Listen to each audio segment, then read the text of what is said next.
Unfiltered. Like you're in another world, like you zone out. Hello and welcome back to another episode of Unfiltered. I am your host, Georgii Speakman, and this week's guest is a revered best-selling co-author of mine, Daria Rudnik. Daria is a team architect and executive leadership coach and a former chief people officer with Deloitte. She brings over 15 years of international experience in tech and telecom, to name a few spaces. She's lived in over 3 different countries and is currently based in Israel today, which is very exciting to me. I've visited Israel personally and absolutely love the country, and has worked with clients over 6 different continents. Daria has helped advise leaders and organizations navigate, and this part I love, global financial crises, war, and the COVID-19 pandemic, and much more. So I want to welcome you to the show, Daria. I'm really excited to dive into your chapter today and just learn more about you and share your entire journey and sort of experience with the audience. So how are you? Welcome. Well, thank you, Georgie. It's great being here. Thanks for inviting me. I'm very excited about having this conversation with you. Yes. Just a little remark. I started my career in Deloitte and then moved to chief people officer in mostly tech and telecom companies. Deloitte is an amazing company. Unfortunately, I'd love to be chief people officer there, but it is. But you're working with your own AI company today, aren't you? Yes. Yeah, that's true. Yeah. Which is really, really exciting. So what I find fascinating, because, we see so many, crazy narratives all over the news. You've immigrated from Russia over to Israel. They're 2 very powerful, poignant countries with a lot of controversy surrounding them at this time. You were born and raised in Russia. Tell us a little bit about what this transition has been like and how this has impacted your career and your footprint in technology and all the rest, because the likes of tech, just a little context, I read Dan Senya's Startup Nation, the book Startup Nation. I don't know if you're familiar with it. And that really exposed me over 10 years ago, closer to 15 years ago now, actually. It was actually 15 years ago, to the startup world, technology world of Israel. Still have not visited Russia, but talk to us a little bit about all of that journey and how it's impacted you and your career. Oh, thanks. There was kind of a breakup, so I kind of didn't hear the whole question. Okay, yeah. I was just, it did break up a little bit, and I was like, God, I hope that's not me, I don't know, it's bloody internet. We can only rely on it to some extent. I was just saying, I'm so fascinated by your journey. You've lived in 2 very powerful countries and nations, being Russia and Israel. And obviously we see all over the news, so much controversy surrounding these countries. And it seems a little bit scary for, I'm sure, a lot of people on the global stage that are not familiar with living in or having anything to do with the likes of a Russia or an Israel. I've, as I shared with you already, spent, time. I spent a month in Israel back in 2011, around 11/11/11, funnily enough.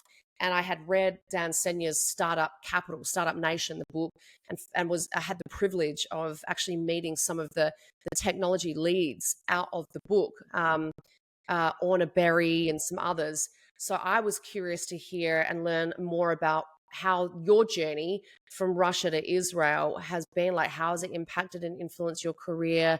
The differences in technological sort of landscape, ecosystems, footprints, and all that kind of stuff. Thanks. I moved from Russia to Israel 3 years ago, but I was born in the Soviet Union. I'm that old. So I kind of remember. You're that old. I remember that time. Thanks. I remember that time. I remember the huge shift from how it was in the Soviet Union to kind of be a more democratic culture and country, and then kind of, again, slowing down into the opposite direction again. So those major shifts in a huge country, and my hopes of kind of the country's we're going global, we're going interconnected with other countries. I visited US, and it was amazing. And I kind of, I was so inspired by everything like that. And then it kind of turned in a different direction. And what I realized for myself is what I can do is helping people feel good at work and produce something good. And I'm really proud about so many companies in Russia who embrace the idea of self-managed teal organizations, where companies are driven by mission, where they create an atmosphere and culture where people can thrive and kind of work and produce amazing results for their customers, focusing on human-to-human connections. There was a huge, not huge, but it was a kind of a decent movement there with lots of companies embracing that approach. And with that, we thought we'll do what we can do despite everything that's going on globally. And now I think it's even more important with the cataclysms and wars and conflicts happening and popping up everywhere. What we can do is we can help each other feel good and do what we can do best and thrive no matter what's going on out there. Yes, come back to the basics of humanity, love, and compassion. And you, funnily enough, speak about a lot about that. Well, more so about EQ in the environment of artificial intelligence there. So I love that you have that perspective, because I think we're all just going haywire and off the wall. But if we actually just come back to some of our basic human truths of having love and compassion for ourselves, and in turn one another, that we can probably actually quite easily get through any of these like sort of hardships and adversities that a lot of places, spaces, people, cultures, countries, and nationalities are experiencing. In most instances, obviously with war, which is an area you've worked in, which is so fascinating to me, and I want to dive into a bit more of that. Obviously, in some instances, it's obviously proven to be very challenging. So I'm curious to understand, because there's been offshore teams that a lot of groups have used, whether it's out of Russia or the Ukraine. And then when I visited Israel, for example, I met a lot of technology leads and teams that had their own businesses, like staffing businesses and all that kind of stuff. How would you what's your take and perspective on the tech and AI sort of ecosystems and the differences between the likes of Russia and Israel? Is one country, do you feel, ahead of the other? Are they on a similar path or journey? All that kind of stuff. Do they have a different, styles of thinking or ways of operating, etc.? I'm very curious to hear your thoughts. Well, that's an interesting question. I don't think I have a direct answer. What I see is not as much of technology, but kind of the organizational culture and how they're shifting and developing. And they're different. I mean, they're different culturally, like Israeli culture is very direct, very open. People say what they think. They can be kind of harsh. In Russia, there's a hierarchy. People also say what you think, but all like top down more than bottom up. But again, in terms of how the cultures are built, what I see is, again, in Israel is a lot about producing results. It's about speed. It's a lot about speed. Show me the results. Show me the money right now. Give me this. And I guess that's the reason we have so many startups acquired by multinational great companies, because they can show great results. But that comes at a cost, because people can't show constantly great results. They're burning out. They're tired, and there's a lot of turnover, people leaving companies, starting their own consultancy, freelancing, then coming back to companies, and kind of people going back and forth. Where in Russia you have, it's moving towards huge corporations, less of a smaller, medium-sized businesses. It's kind of more going into the huge corporations at that. However, they try to speed up how many digital transformation projects they have. They still huge, very hard to move companies. But in terms of technology and banking, they managed to achieve some very great. I love Russian banking. I mean, I love it. I think it's the best in the world. Yeah. Wow. And you can send money to another person with a click. Right, Just right. yeah, very Yeah, easy. it's all those cultural nuances that I personally find to be incredibly fascinating. I love learning, about. I think having that curiosity is great because it leads to interesting conversations when you ask certain questions. But you're in Israel now, uh, and just outside of Tel Aviv. How is the climate there, to your knowledge and experience? Well, when you go to Tel Aviv and different meetups, it's live. I mean, again, like I said, people. What actually struck me the most is when I see people and they just say, "Hey, I quit my job. I started my new startup." What? Like a startup? It's a huge thing. It's heavy. You need to have, It is, I don't know, a team. You need to have yeah. money. You need to have Mhm. an amazing idea that will pay off Amazing for marketing strategy, amazing mark. And people just they just do stuff, and it's incredible. And they fail, and it's also and it's great. And okay. Yeah. and no one is afraid of failing. And failing Mhm. is not a bad thing. It's a learning opportunity. Right. And that's just so incredible. That's yeah. I love that. I love hearing about that sort of journey. I myself have worked with many, many startups now and can relate to the success, but very much the failure as well, whether it's been in or outside of my control. But I love that about that hunger and drive. But I'm also curious from a cultural standpoint. So my question was more around like, how does it feel with all the controversy surrounding Israel at this time? To be based in that country.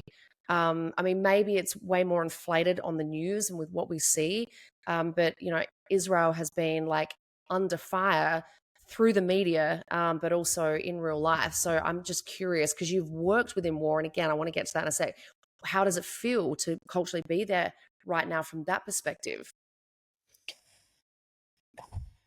When these things happen, people like are very united. Mhm. And however scary to say, I mean, used to that. Like whenever the Mm. sirens go off, people go in the shelter, then come out and go to work and go drink coffee and chat and walk the dog and live their normal life until the next alert comes. Uh, there's a huge faith in people of Israel Mm. and the truth that we're standing for. And being united, being together it's a strength. It's an incredible strength. Yeah. I love that. I mean, I have never seen such a powerful sense of community in traveling to another country than I have in Israel. Yeah, it's mind blowing, and I think we can all learn something from Israel. I mean, we can learn something from every country, culture, and nationality, but there are some very powerful attributes that come from Israel, obviously. Um, so you mentioned that you've worked in environments such as war or or COVID-19, etc., the pandemic. What are you referring to when you've spoke like yeah express in your bio that you've worked in these places and spaces or environments? What does that mean? Well, I think many of us, like throughout our corporate careers, been through financial crises and COVID, obviously. Um, what I mean, I was lucky enough to kind of lead some of the transformational projects to actually help companies survive and be stable in these kind of environments. Whether it's a cultural transformation project with a bank when it was financial crisis. Oh no, it was personal crisis for like first Mhm. crisis for the bank, and then financial crisis. It was not a lucky bank, but kind of we've built on corporate values, and that helped the bank go through these hard times because people became united with the values. And that's when I saw how culture and really living the values through behavior and how we show not just like pictures on the wall, but Yes. how people behave, how that is powerful in helping them organizations to go through crisis. We haven't lost a single person. Or, Wow. maybe a small bank, but still, I mean, people can just go out, but no one left, and no one left, and people stayed. People stayed united. They were inspired to go through that challenge together. And with the COVID again, it's a huge transformation. How to transform the whole organization from business as usual to business, I don't know how, like something is remote, something is not remote. What about the process? What about the structure? How we onboard new people, how we communicate the news, how we make sure everyone is on board, how we keep this culture. Like it was a rapid and very hard shift, and helping your organization go through this shift. It was a very interesting interesting opportunity for me. Yeah. Was there much turnover in that time and that instance?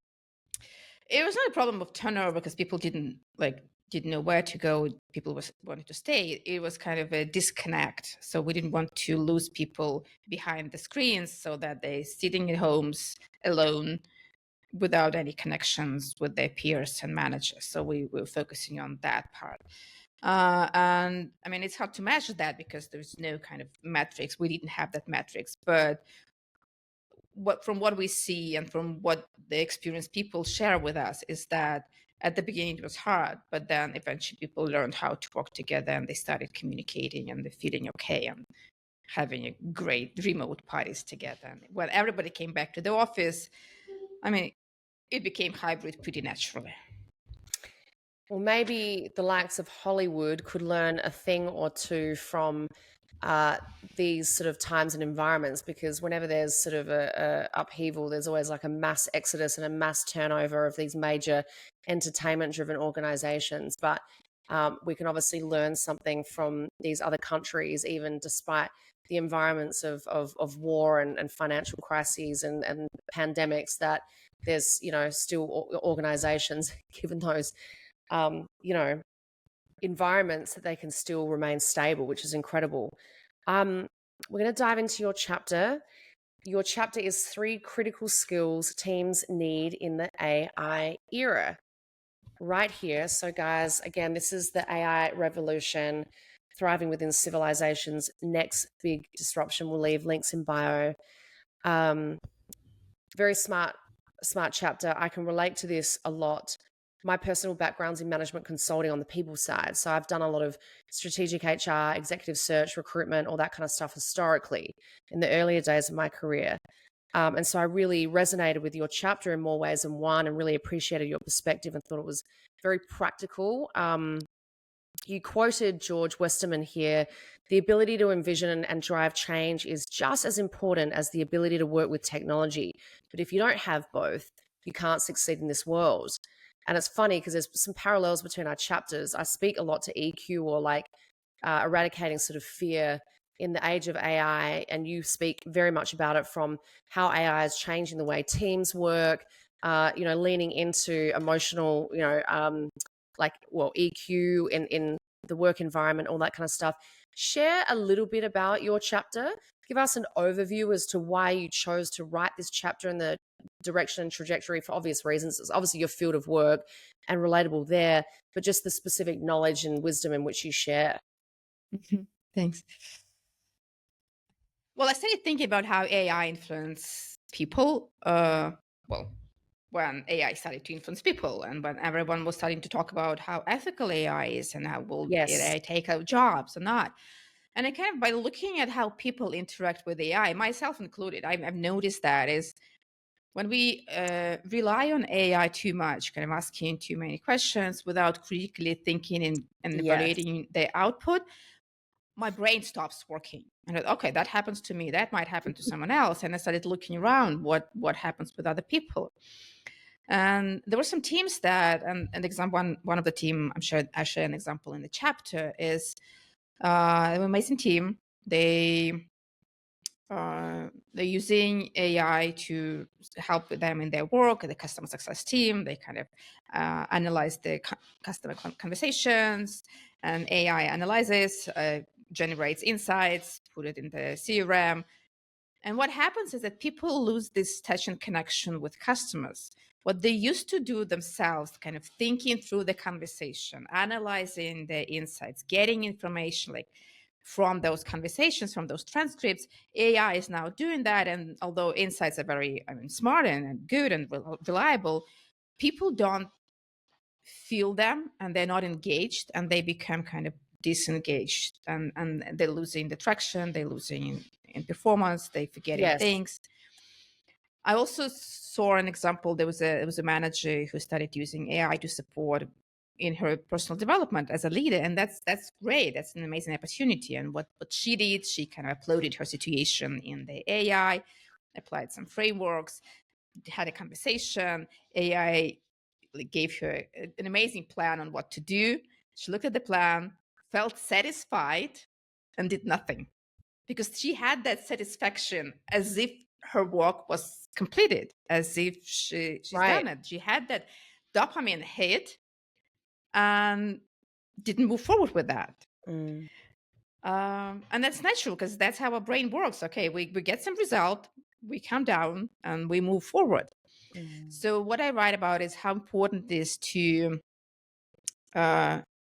critically evaluate together as a team, because together we can support each other. Right. We can keep our brains working, asking questions, critically thinking. And so what I say about is having this learning mindset, always be curious about, is it right? Is it the right angle? Is it the right data? Is it the right insight? How can we make it better? Learning how to collaborate, like having this human AI collaboration, what is done by AI, what is done by humans, how we analyze inputs, how we critically evaluate the outputs, what kind of discussions are we having based on what AI has given us, what kind of discussions are we having before giving something to AI. And then like empathy and emotional intelligence, because there are some conversations and there are some tasks that AI can do, but having this human to human connection, AI cannot do. We need to do it ourselves. So these are the 3 critical skills. Yeah, and I could not agree more. You've really hit the nail on the head with all of this, and it's crazy to me how in startups I have experienced pretty much in just about all of them, maybe bar, I don't know, like one, I don't know, but pretty much all of them, particularly where there's robust technology involved, that there is typically a massive disconnect between engineering and development through to product marketing, or product management, product marketing, through to sort of the main marketing or traditional marketing, through to strategic business development and or sales. And that whole, journey internally, the interdepartmental breakdown because of this lack of exactly what you're discussing. I remember studying in college, one of my early stage subjects was human communication, and I absolutely crushed that subject. I'm not saying I'm some expert communicator, but I absolutely cannot stress enough how important communication is, just as you have in your chapter and in the work that you do. And it's really funny to me how artificial intelligence is actually forcing human beings to level up in these already critical places and spaces, such as basic human communication, team consideration, teamwork. And it's really fascinating to me how, AI is actually calling us to really remain, steadfast towards being improved communicators and all that kind of stuff. So I love that you're speaking to this. You also touch on how it's in like impacting the way we think, and how we've been disrupted historically by the likes of social media, sort of probably dumbing us down a little bit. And if we're not careful, we're not thinking critically enough for ourselves. You put in these practical steps, and I think one of the ones was a key skill number 3 that resonated the most with me. But you've got key skill number 1 as cultivating an adaptive learning mindset, absolutely critical. Key skill 2 is redefining collaboration in the AI era, and then number 3 is obviously strengthening emotional intelligence. Where there's disconnect between the left brain type humans that are typical sort of, they might be almost on the spectrum, engineering, development, happy to be in the code, where EQ absolutely does not come naturally to them. How do you encourage these people, CTOs and others alike, to develop these skill sets if it's literally just not within their personalities? What's your advice?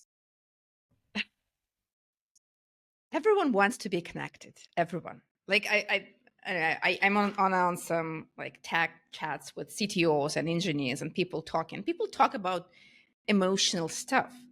They just have different, some of them have different way of expressing it. Some people think that it's not appropriate. And it doesn't have to be like sharing your deeply personal feelings or some like really personal things, but starting every conversation on the about some social things like how you're doing, how's the weather, how's your pet, how are your kids, like getting to know people a little better. That's a great start already. And when you know them, you can like know them better, and you know what to ask, what not to ask, what kind of questions resonate with them, what not. But like caring about other people and being curious about other people is, But everyone what can do if that. they literally are just not that way inclined? So, for example, one time I had an experience working with a CEO who became a CEO by default. They are very much a CTO by nature.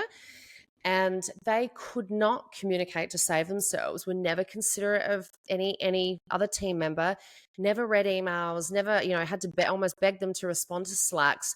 And this was a person that was supposed to be not only leading the company, but obviously leading all of the technological and AI initiatives.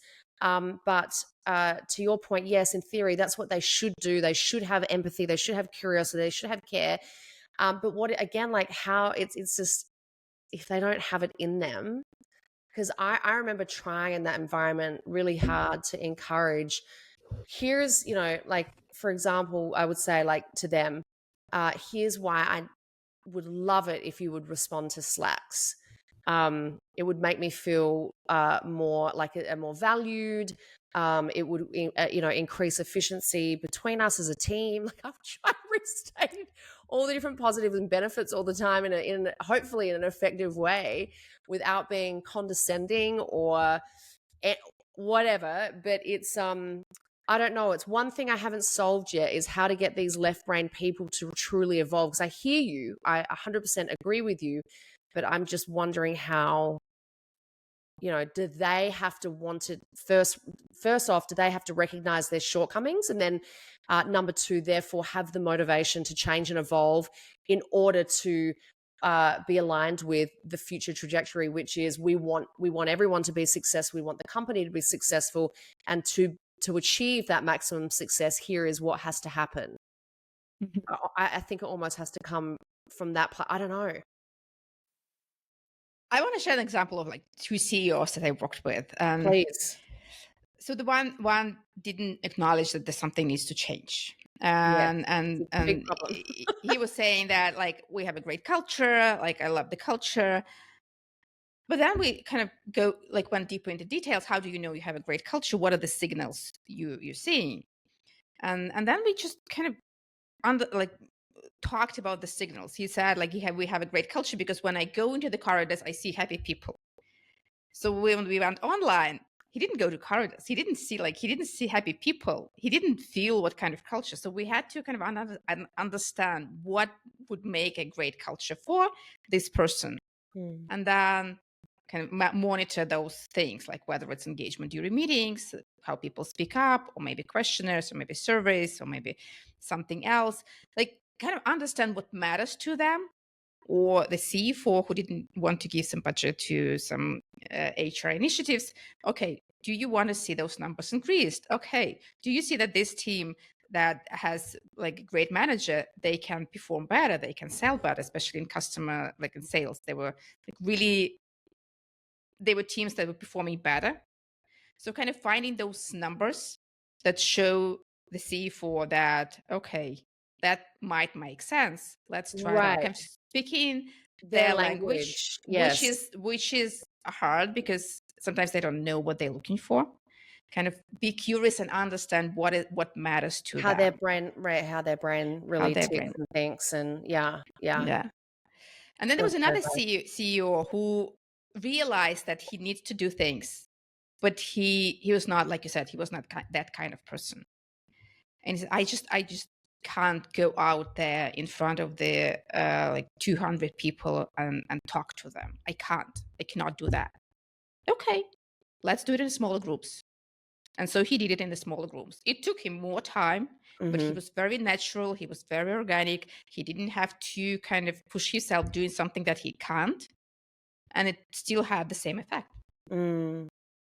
Yes, love that. I think one thing that I really enjoy about having a podcast is I learn so much. It's my form of education. It's my form of inspiration and aspiration and all the rest. On top of just loving, elevating the voices of other women who are brilliant like yourself. And I've just already learned again so much through this conversation. So thank you so much. To my earlier sentiments, I'm keeping these discussions slightly on the earlier side or shorter side. I could otherwise talk to you for hours about your field of work, and obviously I would love to keep in touch. We are now co-authors, which is just brilliant. What you've shared is so fascinating to me, and I just wholly support you in all of your future endeavors and wishing you all the best in everything that you're conducting and working on over there in Israel. So again, guys, we want you to support and lean into the AI Revolution best-selling book. It was a bestseller in Germany, the US, Canada, and Australia. Is that correct? Am I missing a territory? I guess, yeah. Yeah. So again, Daria's chapter is 3 critical skills teams need in the AI era. We all can learn a hell of a lot from Daria and her chapter. So go and buy yourself a copy today. Daria, thank you so much for carving out time to spend with me today and to speak with me. And I really, really appreciate you. And here's to the future of AI. Everybody, Daria's links will be in the what am I saying? Information, the bio, the podcast posts. Of course, like, share, subscribe, comment. Would love to hear from you. And Daria, did you have any final thoughts or anything that you would like to sort of share or wisdom that you wanted to impart today? Well, thank you, Georgie. First of all, it was a great conversation. I loved your questions. Some questions I was not prepared for, and kind of they made me think. And I love hearing questions. No, I mean, I love hearing questions that make me think and kind of, okay, that was really interesting. Good. I mean, the main thing I want to say is that I'm a big believer of teams, and I believe that the era of heroic leadership is gone, and now it's time for empowered teams, whether it's empowered by AI with the help of AI or emotional intelligence. But teams can create this incredible change in this like fast-paced environment. I agree. So here's to that. Here's to more fruitful team collaboration and elevating AI productively, with that beautiful EQ, which we all need in every single business. So thank you again, Daria, and we'll speak to you soon. Stay unfiltered, everybody. Thank you. Unfiltered. Like you're in another world, like you zone out. You know what I'm saying?